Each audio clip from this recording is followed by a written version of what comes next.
IPL cricket திருவிழாவை முன்னிட்டு சென்னை சேப்பாக்கம் மைதானத்தில் இசையமைப்பாளர் அனிருத்தின் இசை நிகழ்ச்சி நடைபெறுகிறது.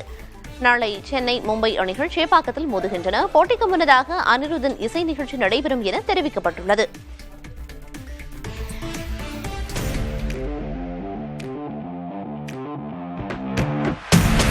I thought we were playing tennis. Bill, I said tennis. Tennis? Little bit of cricket and little bit of tennis. Cricket Jambavan Sachin டெண்டுல்கரும் Microsoft இணை நிறுவனருமான பில் கேட்ஸும் டென்னிஸ் விளையாடி உள்ளனர்.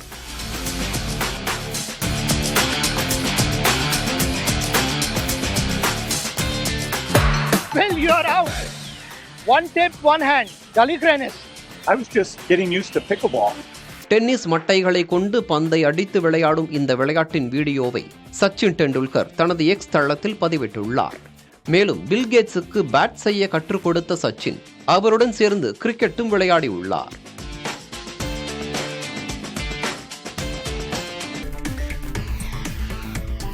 பிரதமர் மோடி வரும் 5ஆம் தேதி இலங்கை வரவுள்ளதாக அந்நாட்டு அதிபர் அனுரகுமார திசநாயக்க தெரிவித்துள்ளார்.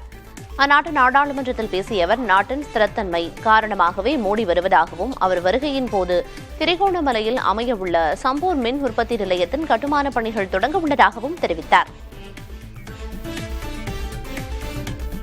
டெல்லி உயர்நீதிமன்ற நீதிபதி யஷ்வந்த் வர்மா பணியிட மாற்றம் செய்யப்பட்டுள்ளது குறித்து தவறான தகவல்களும் வதந்தியும் பரவுவதாக உச்சநீதிமன்றம் கூறியுள்ளது. யஷ்வந்த் வர்மா வீட்டில் கோடிக்கணக்கான பணம் கண்டறியப்பட்டதற்கும் அவர் பணியிட மாற்றம் செய்யப்பட்டதற்கும் தொடர்பில்லை என தெரிவித்துள்ளது. யஷ்வந்த் வர்மா உத்தரப்பிரதேச மருத்துவமனையில் 63 குழந்தைகள் இறந்த விவகாரம் தொடர்பான வழக்கில் மருத்துவர் கஃபீல் கானுக்கு ஜாமீன் வழங்கியவர்.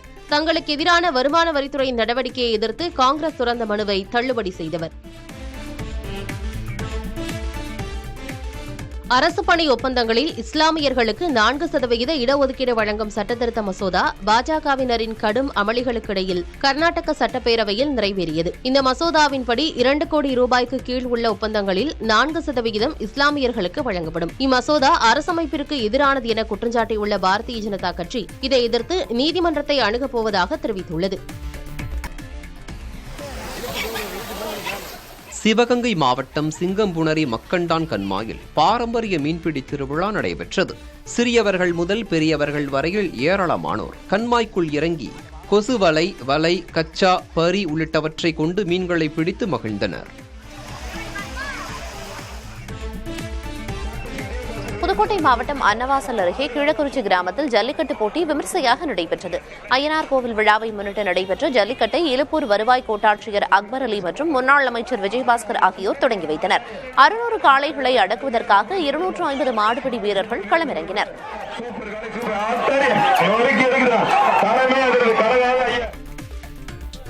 கொளுத்தும் வெயிலை சமாளிக்க கொட்டும் ஷவரில் நனைந்த யானைகள் மகிழ்ச்சியில் துள்ளலாட்டம் போட்டன.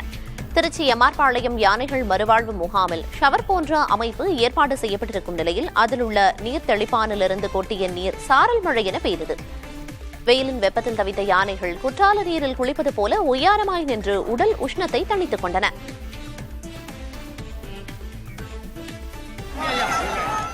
மதுரை மாவட்டம் மேலூர் அருகே மா வெள்ளாளப்பட்டி கிராமத்தில் நடைபெற்ற மஞ்சுவிரட்டு போட்டியில் 300க்கும் மேற்பட்ட காளைகள் சீறி பாய்ந்தன.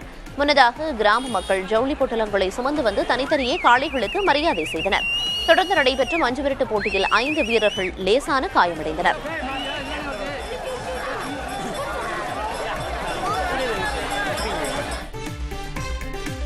ராமநாதபுரத்தில் 7வது புத்தக திருவிழாவை ஆட்சியர் தொடங்கி வைத்தார். ராஜா மேல்நிலைப் பள்ளி மைதானத்தில் நடைபெற்று வரும் புத்தக திருவிழாவில் ஆயிரக்கணக்கான புத்தகங்கள் விற்பனைக்கு வைக்கப்பட்டுள்ளன. முதல் நாளிலேயே மாவட்டத்தின் பல்வேறு பகுதிகளில் இருந்தும் வந்த மாணவர்கள் ஆர்வமோடு புத்தகங்களை வாங்கிச் சென்றனர்.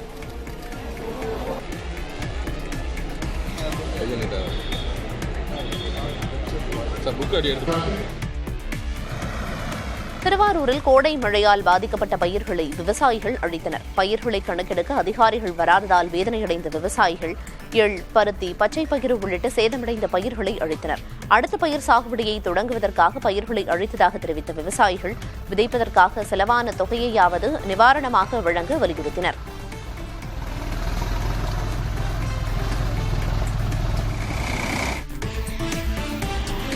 தென்காசி மாவட்டம் வாசுதேவநல்லூர் சுற்றுவட்டார பகுதியில் 1 மணி நேரத்திற்கும் மேலாக கனமழை பெய்தது. இதன் காரணமாக கீழபஜார் பகுதியில் தண்ணீர் அதிக அளவு தேங்கியதால் பொதுமக்கள் சிரமமடைந்தனர். இருப்பினும் அண்மை காலமாக கொளுத்திய வெயிலுக்கு இந்த திடீர் மழை நன்கு குளிர்ச்சியை கொடுத்தது.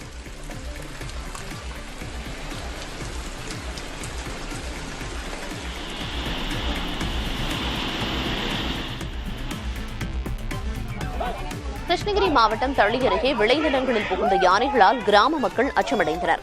ஒட்டர்பாளையம் கிராமத்தில் சுற்றித் திரியும் 3 யானைகள் அங்கிருந்த தடுப்பு வேலிகளை தூக்கி எறிந்தன. யானைகளை வனப்பகுதிக்குள் விரட்ட நடவடிக்கை எடுக்க வேண்டும் என அப்பகுதியினர் வலியுறுத்தியுள்ளனர்.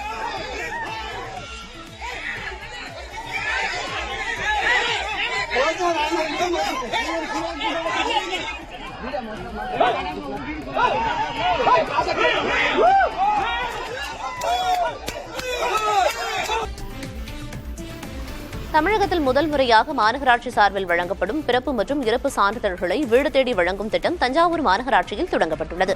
சான்றிதழ்களை அவரவர் வீடுகளுக்கே நேரடியாக தபால் மூலம் வழங்கும் திட்டத்தை தஞ்சாவூர் மாநகராட்சி மேயர் ராமநாதன் ஆரம்பித்து வைத்தார். தூத்துக்குடியில் அதிகாலையில் பெய்த கனமழையால் சாலையில் தண்ணீர் தேங்கியது. கடந்த சில நாட்களாக வெயில் வாட்டி வந்தைத்து வந்த நிலையில் நள்ளிரவு முதல் அதிகாலை வரை 5 மணி வரை நேரத்திற்கும் மேலாக தூத்துக்குடியில் இடி மின்னலுடன் கனமழை பெய்தது. சாலையில் குளம் போல் மழைநீர் தேங்கியதால் வாகன ஓட்டிகள் பெரும் சிரமத்திற்கு ஆளாகினர்.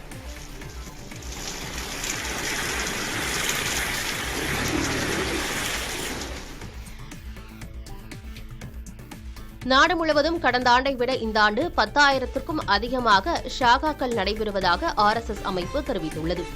தினந்தோறும் சுமார் 52,000 ஷாகாக்களும் 22,000 வாராந்திர ஷாகாக்களும் நடைபெறுவதாக RSS இணை பொதுச் செயலாளர் CR முகுந்தா கூறியுள்ளார்.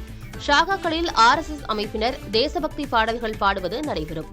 அதேவேளையில் இதில் மதம் சார்ந்த கருத்துக்கள் ஊட்டப்படுவதாகவும் குற்றச்சாட்டுகள் நிலவி வருகின்றன.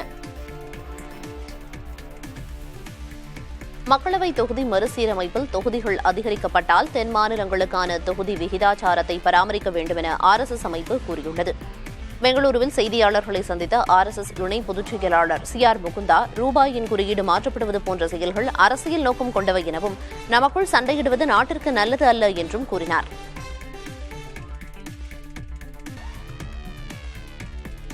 சென்னை சென்ட்ரல் ரயில் நிலையத்தில் புறநகர் ரயில் சேவை இயக்கம் பாதிக்கப்பட்டதால் பயணிகள் அவதியடைந்தனர். 45 நிமிடங்களாக இந்த சிக்கல் நீடித்தது. அரக்கோணம் திருவள்ளூர் மார்க்கமாக செல்லும் ரயில்கள் வராததால் பயணிகள் அதிகாரிகளோடு வாக்குவாதத்தில் ஈடுபட்டனர்.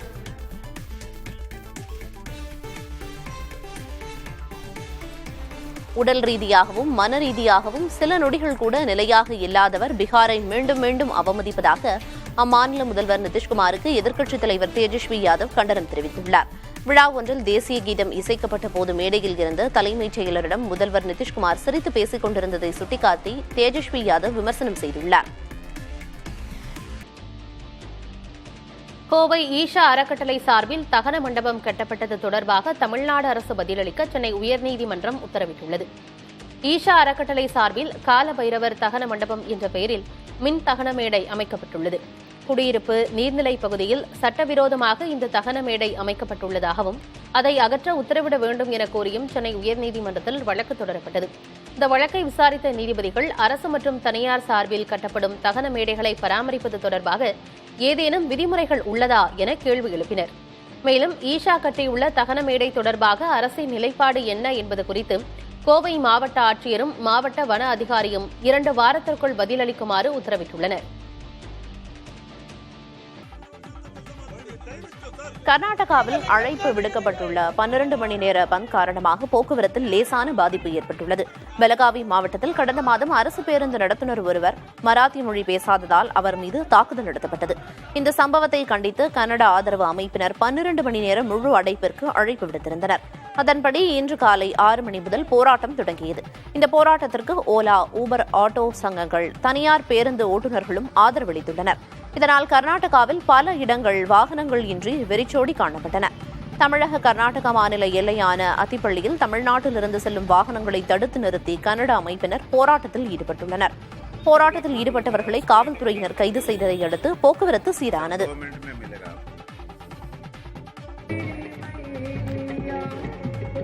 உத்தராகண்ட் மாநிலம் ரிஷிகேஷில் பீஸ்ட் பட நாயகி பூஜா ஹெக்டே கங்கா ஆரத்தி நிகழ்ச்சியில் பங்கேற்று வழிபாடு நடத்தினார். பாலிவுட் நடிகர் வருண் தவானோடு இணைந்து நடிக்கும் புதிய திரைப்படத்தின் படப்பிடிப்பிற்காக ரிஷிகேஷில் உள்ள புனித தலத்திற்கு படக்குழுவினரோடு நடிகை பூஜா ஹெக்டே சென்றுள்ளார். படப்பிடிப்புக்கு முன்பாக அங்குள்ள ஆசிரமம் ஒன்றில் நடைபெற்ற கங்கா ஆரத்தி நிகழ்ச்சியில் நடிகர் வருண் தவானோடு பூஜா ஹெக்டே பங்கேற்று வழிபாடு நடத்தினார்.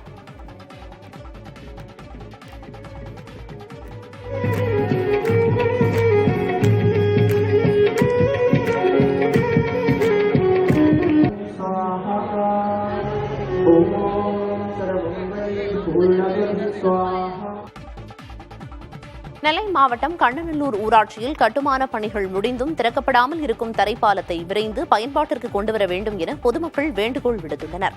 தளவாய்புரத்தில் பொதுமக்கள் குடியிருப்பு பகுதிகளுக்கு செல்ல ஏதுவாக 5 லட்சம் ரூபாய் மதிப்பீட்டில் நிதி ஒதுக்கீடு செய்து தரைப்பாலம் கட்டி முடிக்கப்பட்டது. இதற்கான பணிகள் முடிந்து 2 மாத காலமாகியும் இன்று வரை திறக்கப்படாமல் உள்ளது. பாலத்தில் யாரும் செல்லாமல் இருக்க முற்களை வைத்து அடைத்திருப்பதால் கிராம மக்களால் அதை பயன்படுத்த முடியாத நிலை ஏற்பட்டுள்ளது. இதுகுறித்து வள்ளியூர் வட்டார வளர்ச்சி அலுவலரை தொடர்பு கொண்டு கேட்டபோது நேரடியாக சென்று ஆய்வு செய்து தரைமட்ட பாலத்தை திறக்க நடவடிக்கை எடுக்கப்படும் என உறுதியளித்தார்.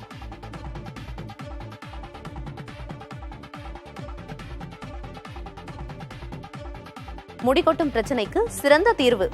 ஒரு சில நாட்களிலேயே மீண்டும் முடிவளரும் அதிசயம் என்ற விளம்பரத்தை நம்பி அதிசய முகாமில் பங்கேற்ற 60க்கும் மேற்பட்டோர் மருத்துவமனையில் அனுமதிக்கப்பட்டுள்ளனர்.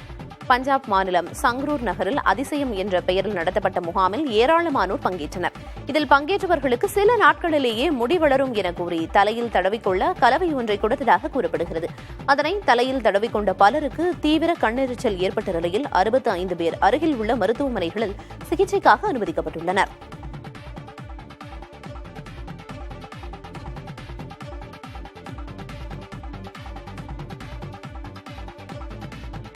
பெரும் தீ விபத்துக்கு பிறகு லண்டன் ஹீத்ரோ விமான நிலையத்தில் மீண்டும் சேவைகள் தொடங்கின.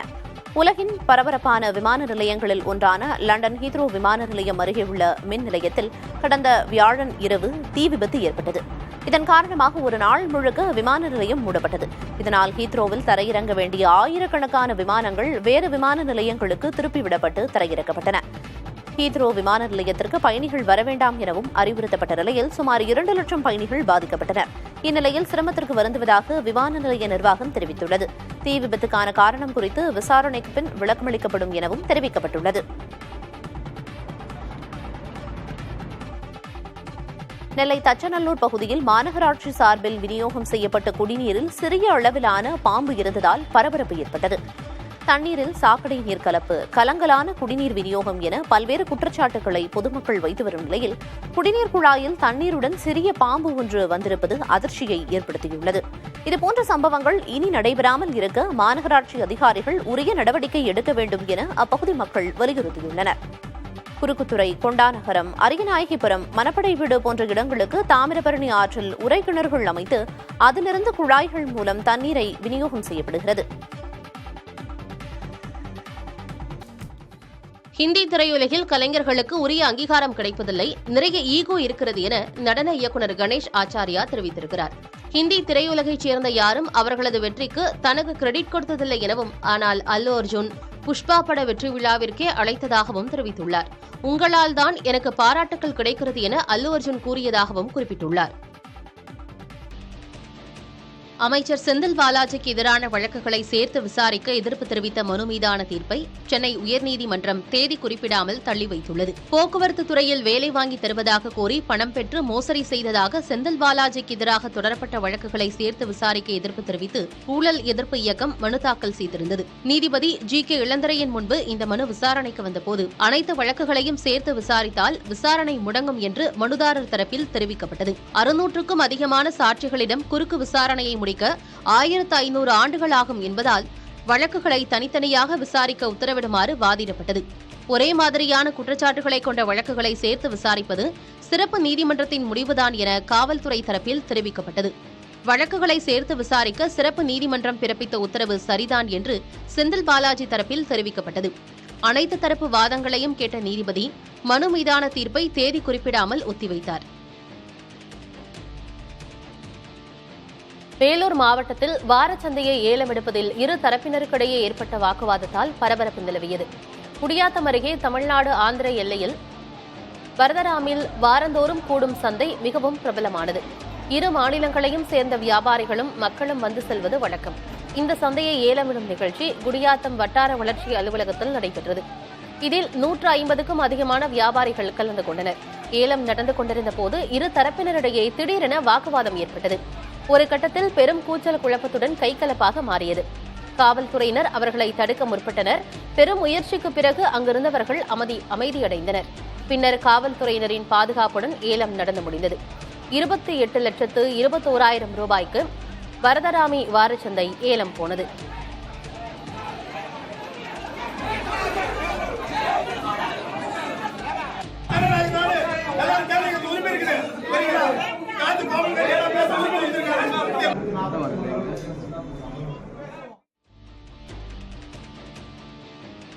அனுமதியின்றி நடத்தப்படும் போராட்டங்களுக்கு உடனடி அபராதம் விதிக்கலாம் என்று சென்னை உயர்நீதிமன்றம் தமிழக அரசுக்கு யோசனை தெரிவித்துள்ளது. இலங்கை தமிழர்கள் இனப்படுகொலையை கண்டித்தும் ஜல்லிக்கட்டுக்கு ஆதரவாகவும் கடந்த 2013 மற்றும் 2017 ஆண்டுகளில் அரியலூரில் ரயில் மறியலில் ஈடுபட்டதாக தற்போது போக்குவரத்து துறை அமைச்சராக உள்ள SS சிவசங்கர் உள்பட 1000க்கும் மேற்பட்டோருக்கு எதிராக 2 வழக்குகள் பதிவு செய்யப்பட்டிருந்தன. இந்த வழக்குகளை ரத்து செய்யக்கோரி அமைச்சர் சிவசங்கரன் வழக்கு தொடர்ந்திருந்தார். இந்த வழக்கை விசாரித்த நீதிபதி இளந்திரையன் சிவசங்கர் ஜனநாயக முறையில் போராட்டம் நடத்தியதாக கூறி அவர் மீதான 2 வழக்குகளையும் ரத்து செய்து உத்தரவிட்டார். அதற்கு முன்பு நீதிபதி அனுமதியின்றி போராட்டத்தில் ஈடுபட்டதாக வழக்குகள் பதிவு செய்து நீதிமன்றத்திற்கு சுமை ஏற்படுத்துவதற்கு பதில் உடனடி அபராதம் விதிக்கலாமே என அரசுக்கு யோசனை தெரிவித்தார்.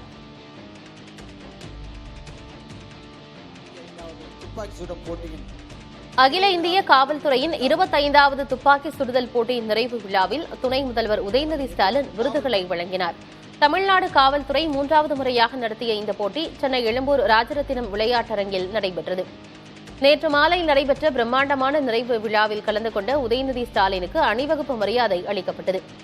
துப்பாக்கி சுடும் போட்டியில் சிறப்பாக செயல்பட்ட வீரர்களுக்கு உதயநிதி ஸ்டாலின் பதக்கங்களும் பரிசு கோப்பைகளும் வழங்கி பாராட்டினார். அனைத்து பிரிவுகளிலும் சிறப்பாக செயல்பட்ட அசாம் ரைபிள்ஸ் பாதுகாப்பு படை ஒட்டுமொத்த சாம்பியன்ஷிப் கோப்பையை வென்றது. மாநிலங்களுக்கிடையே ஒட்டுமொத்தமாக சிறப்பாக செயல்பட்ட அணி என தமிழ்நாடு காவல்துறை சாம்பியன்ஷிப் கோப்பையை வென்றது. தமிழ்நாடு பேண்ட் வாத்திய குழுவினரின் இசை நிகழ்ச்சியுடன் விழா நிறைவுற்றது.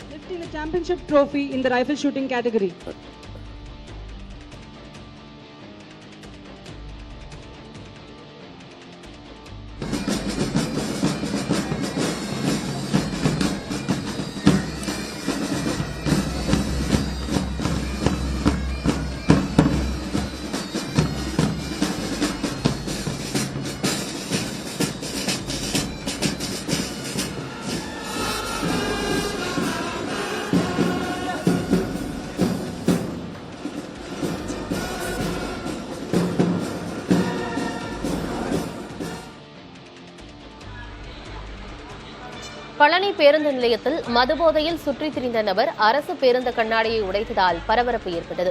பழனி வஉசி பேருந்து நிலையத்தில் மதுபோதையில் இருந்த நபர் பழனியிலிருந்து கோவை செல்லும் அரசு பேருந்து கிளம்பிய போது பேருந்தின் முன் நின்று கொண்டு பேருந்தின் கண்ணாடியை கையால் குத்தியதில் கண்ணாடி உடைந்தது.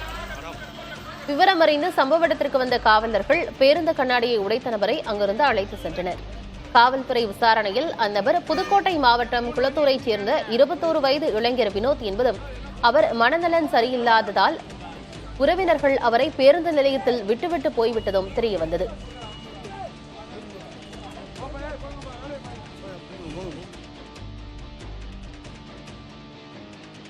சென்னை உயர்நீதிமன்ற உத்தரவுப்படி நடிகர் விஷாலின் உறவினரான பிரபல நகைக்கடை அதிபர் மீது சிபிஐ வழக்கு பதிவு செய்துள்ளது. நடிகர் விஷாலின் தங்கை கணவரான உம்மிடி கிரிஷ், கட்டுமான நிறுவனர், ஸ்டேட் பேங்க் அதிகாரிகள் உட்பட 7 பேர் மீது சிபிஐ வழக்கு பதிவு செய்துள்ளது. திருப்போரூர் ECR பகுதியில் நிலம் மற்றும் ரெசிடென்ஷியல் வில்லா ஆகியவை வாங்க வாகிசன், தெய்வானை ஆகியோர் சுமார் 5 கோடியே 5 லட்சம் ரூபாய் மோசடியாக கடன் பெற்றதாக சென்னை ஐயப்பந்தாங்கல் பிரிவு ஸ்டேட் பேங்க் அளித்த புகாரில் வழக்கு பதியப்பட்டுள்ளது. 2016ஆம் ஆண்டு கட்டுமானம் முடிக்கப்பட்ட இடத்தை காட்டி வங்கி அதிகாரிகள் உதவியுடன் வீட்டுக் கடன் பெற்று அதை வேறு விஷயங்களுக்காக பயன்படுத்தியதாக வங்கி உதவி மேலாளர் புகார் கொடுத்திருந்தார். அதன் அடிப்படையில் வழக்கு பதிய கடந்த அக்டோபரில் சென்னை உயர்நீதிமன்றம் உத்தரவிட்டிருந்தது. வழக்கு பதிய தமிழக அரசின் அனுமதி இல்லை என புகாரை சிபிஐ கிடப்பில் போட்டிருந்த நிலையில் இதுபோன்ற புகாருக்கு அனுமதி தேவையில்லை என சென்னை உயர்நீதிமன்றம் உத்தரவிட்டது. திருப்பதி ஏழுமலையான் கோவிலில் உள்ள 7 மலைகளும் தேவஸ்தானத்திற்கு மட்டுமே சொந்தமானது என்றும் அதனை வேறு யாரும் உரிமை கொண்டாட முடியாது எனவும் ஆந்திர முதல்வர் சந்திரபாபு நாயுடு தெரிவித்துள்ளார். திருப்பதி ஏழுமலையான் கோயிலில் குடும்பத்தினருடன் முதல்வர் சந்திரபாபு நாயுடு சுவாமி தரிசனம் மேற்கொண்டார். பிறகு அங்கு பக்தர்களுக்கு அன்னதானம் வழங்கி அவர்களுடன் அமர்ந்து அவர் உணவு உட்கொண்டார். அப்போது செய்தியாளர்களிடம் பேசிய சந்திரபாபு நாயுடு, ஏழுமலையான் கோயில் அமைந்துள்ள மலைகளில் வணிக நோக்கத்துடன் செயல்பட யாருக்கும் அனுமதி இல்லை என கூறினார். மலையடிவாரத்தில் தனியார் ஹோட்டல்களுக்கு ஒதுக்கீடு செய்யப்பட்ட 35.27 ஏக்கர் நிலம் தேவஸ்தானத்திடம் ஒப்படைக்கப்படும் என தெரிவித்தார். மேலும் அனைத்து மாநில தலைநகரிலும் ஏழுமலையான் கோயில் கட்ட நடவடிக்கை எடுக்கப்படும் எனவும் சந்திரபாபு நாயுடு குறிப்பிட்டார்.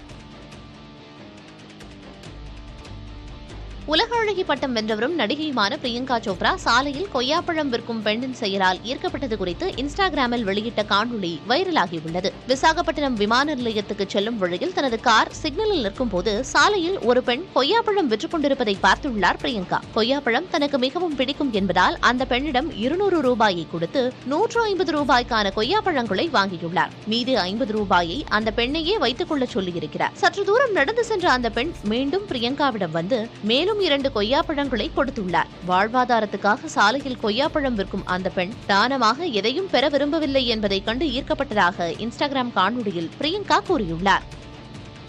பிரதமர் மோடி வரும் 30ஆம் தேதி நாக்பூர் செல்ல இருப்பதையொட்டி அங்கு தீவிர பாதுகாப்பு ஏற்பாடுகள் செய்யப்பட்டு வருகின்றன. சகஜ நிலையை ஏற்படுத்த மத்திய மாநில அரசுகள் பல்வேறு நடவடிக்கைகளை எடுத்து வரும் நிலையில் அங்கு சில பகுதிகளில் ஊரடங்கில் தளர்வுகள் அளிக்கப்பட்டுள்ளன. அண்மையில் அவுரங்கசீப் கல்லறை தொடர்பான விவகாரத்தில் நாக்பூரில் வன்முறை வெடித்திருந்தது. திருப்பதி திருமலை கோயிலில் இந்துக்கள் மட்டுமே பணியமர்த்தப்பட வேண்டும் என ஆந்திர முதல்வர் சந்திரபாபு நாயுடு அறிவித்துள்ளார். பிற சமூகங்களைச் சேர்ந்த நபர்கள் அங்கு பணிபுரிந்தால் அவர்களின் உணர்வுகளை புண்படுத்தாமல் வேறு இடங்களுக்கு மாற்றப்படுவார்கள் என்றும் அவர் தெரிவித்துள்ளார். கர்நாடகாவில் முதல்வர் மற்றும் சட்டமன்ற உறுப்பினர்களின் ஊதியம் 2 மடங்காக உயர்கிறது. இதற்கான தீர்மானம் அம்மாநில சட்டப்பேரவையில் நிறைவேற்றப்பட்டுள்ளது. இதன் மூலம் அம்மாநில முதல்வரின் ஊதியம் 75,000 ரூபாயிலிருந்து 1.5 லட்சமாகவும், அமைச்சர்களின் ஊதியம் 60,000 ரூபாயில் இருந்து 1,25,000 ரூபாயாகவும் உயர்கிறது. சட்டமன்ற உறுப்பினர்களின் ஊதியம் 40,000 ரூபாயில் இருந்து 80,000 ரூபாயாக உயர்கிறது.